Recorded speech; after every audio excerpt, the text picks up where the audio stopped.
नमस्कार मित्रांनो, स्वागत आहे तुमचं माझ्या या चॅनल आकाशिक स्टोरीजमध्ये। मित्रांनो, गणेश चतुर्थीला चंद्रदर्शन निषिद्ध मानले जाते, पण त्यामागील पौराणिक कथा काय आहे ते आज आपण जाणून घेणार आहोत। भाद्रपद शुद्ध तृतीया तिथीला गणपतीने चंद्राला शाप दिला होता असे सांगितले जाते। या कथेनुसार गणपती मुष्कासह कैलासावर फेरफटका मारत होते। नुकतेच जेवण झाल्यामुळे गणपतीचे उदर चांगलेच लंबोदर दिसत होते।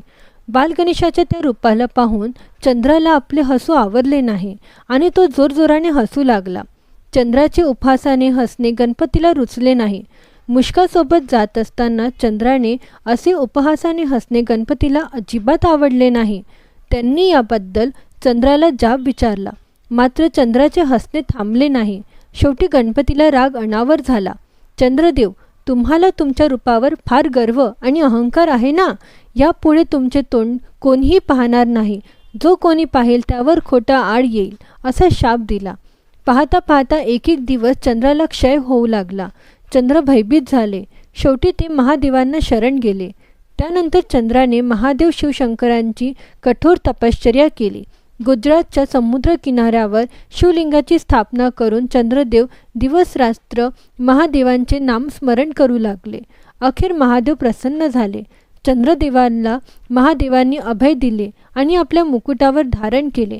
चंद्राच्या प्रार्थनेवरून महादेव ज्योतिर्लिंग स्वरूपात प्रकट झाले आणि सोमनाथ नावांनी प्रसिद्ध झाले। महादेवासह सर्व देवतांनी गणपतीला खूप समजावले। शेवटी गणपतीने चंद्राला शापातून मुक्त केले।